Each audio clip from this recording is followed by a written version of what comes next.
Ladies and gentlemen, welcome back. Today we're going to be looking at the dragons that are appearing all over the overworld, and what you can do to efficiently locate and get the materials that they drop. Now the first thing that you're going to note is one of the dragons is locked behind an optional side quest. Head over to Mount Lanayru and do the quest that's found at the peak, and you'll be good to go. Also, I highly recommend that you unlock 3 of the shrines that are required for making this run as smooth and efficient as possible.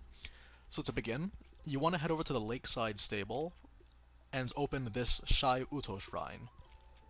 The second shrine that you're going to be looking at is the Dao Nae shrine, which is hidden behind a waterfall, so I highly recommend that you explore around the area, a couple of good goodies around here that you might want to look at, as well as a Lionel that's nearby. Last, but certainly not least, is right by my favorite arrow farming spot, which is the Shai Loya Shrine, which takes us to the third and final dragon. Once you have that all done, head to the Lakeside Stable in the Farron region, go over to the fire, and rest at nighttime. Now, you don't necessarily have to be here at nighttime for, this to work, because the dragon will appear in this area around midnight. So, if you're just keeping an eye on your map, then you can warp here at around that time.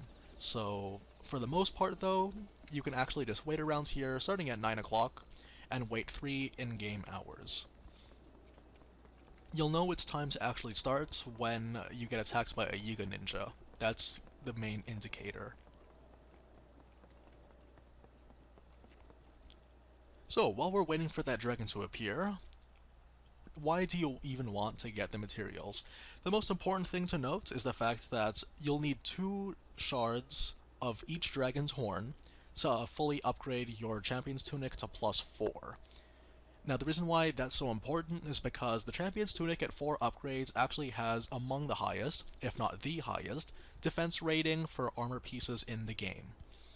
As well, the Shard of the Horn is very useful because it increases the duration of your buffs by a whopping 1800 seconds. That's a whole 30 minutes of a +3 attack buff, or a +3 defense buff. It's extremely useful in all situations. So, an example would be to get 4 Mighty Bananas, which are very easy to get already, and then mix that in with a shard of Farrosh's horn, and then cook that into a pot, and you're good to go for the next half hour. That's a whole play cycle, or for most people it would be like a quick play session, which you get for that buff, which is extremely useful.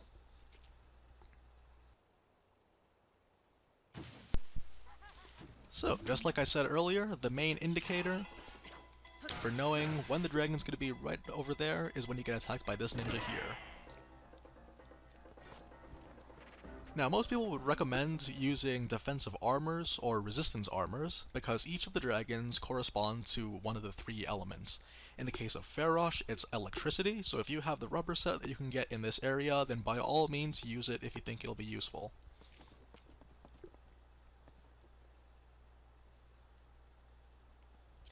As well, when it comes to Naydra, which is an ice type, you can use the upgraded Snow Quill set, which makes you unfreezable, and Dinraal's, being a fire type, actually goes hand in hand with playing the main game if you've already done the Death Mountain side of the game. Now, what we're going to do is wait for the updraft, shoot the arrow at this guy's horn,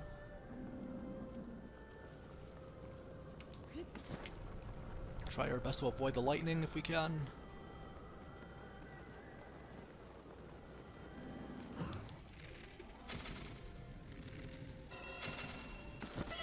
Well, we got something. I think that hit the horn.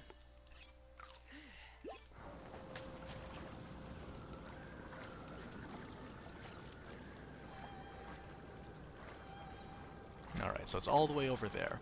Another thing that you can try doing as well is to use Rivali's Gale and hopefully be high above the electricity. And once you shoot down the horn, you can just glide to the other spot. As well, if you were to reposition or if the dragon were to fly closer to that direction, you can actually just let the scale fall down to that land. Basically, the general rule is whenever you shoot off a component, you will have it land to the closest solid surface.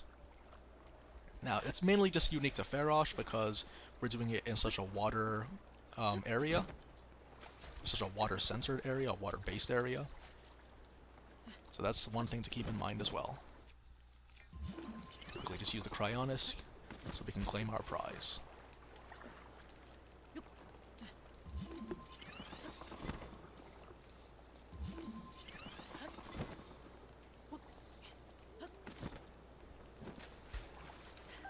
Just like that, the shard of Farrosh's horn. Now the next one we're going to want is to go to the Lanayru shrine.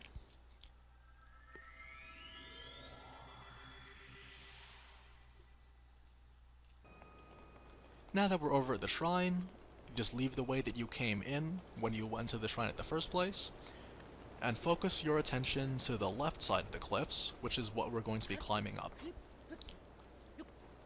Now in order for us to get to the best position possible for getting Naydra's pieces, or rather her horn, is to get as good a vantage point as possible on the opposite end of the chasm.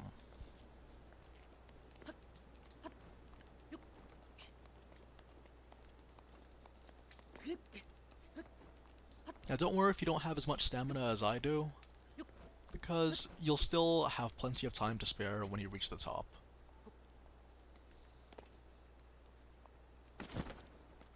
Also, I realized I just went the wrong way. Find a little resting spot to ration out your stamina if you need to. And continue.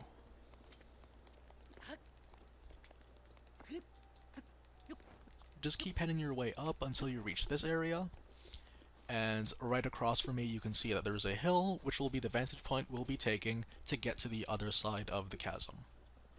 And again, if you don't mind expending your Revali's Gale charges, you can also use that to ascend up here.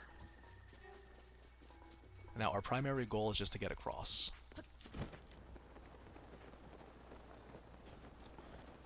And as you see over on the right, that is Naydra, and she's going to be heading towards here. If you wish to use ice-resistant armor, then you feel free to use that.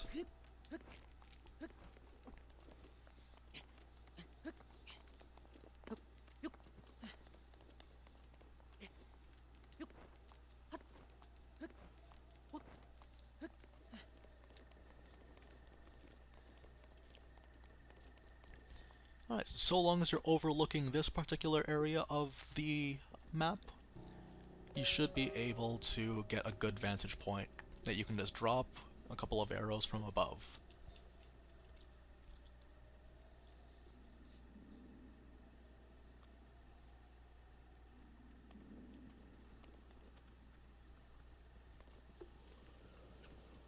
Here we go. I'm going to take the updraft. Now be really careful if you get hit by ice and you can't break free in time, you're going to shatter as soon as you land. You got something. As you can see, the shard is falling right down over there. Free for the taking. Now, this is the kind of thing that requires quite a bit of practice. Like, by all means, my Farrosh, as you can see, my method for getting Farrosh's piece wasn't exactly the most efficient thing. So, by all means, feel free to experiment, and because these don't count as monsters that you've killed, you can actually do this indefinitely over and over again as you see fit, to get all the pieces that you require. So you don't even have to wait for the blood moon, they just reappear at the exact same times of the night. Generally speaking, the Farrosh would only appear around 12 o'clock. And then after that, the dragons will start appearing in the areas that we warp to every hour in between, so keep that in mind. Now, we're over here at the, this shrine. You'll want to head to this general area. By the time you get there, Dinraal should already be around.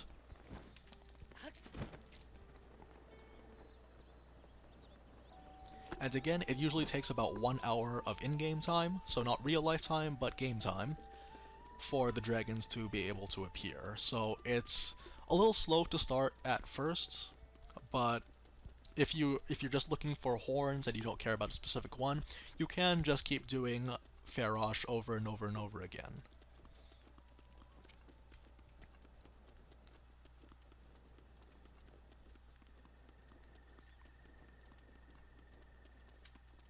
Although be that as it may, like, it is 1 hour in between, so instead of waiting 3 in-game hours, you can just loop. It's actually a lot simpler to loop rather than to fight, or sorry, not fight, but encounter Farrosh over and over again. So, right on time, here's Dinraal, and it's a lot easier to do this from above. We're just gonna make our way towards this magnificent beast. Slowly aim ourselves so as to avoid the fire.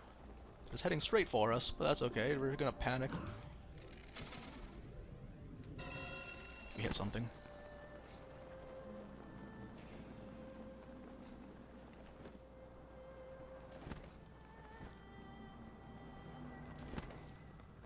Alright. It's a little bit hard to see where the scales fall, but they do stick out, and they stay on the map for quite a while, so don't fret, it's around there somewhere.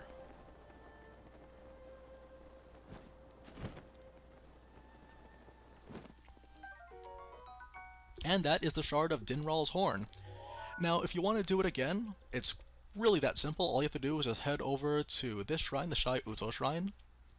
Once you get there, you head over to the bonfire, make it nighttime, wait another 3 in-game hours, and then begin the process all over again. It's really that simple.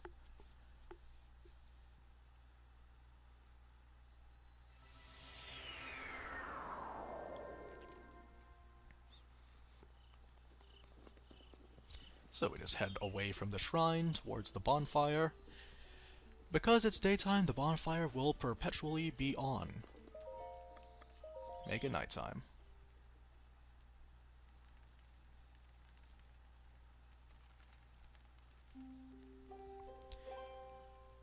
And just like that, we've created the entire loop.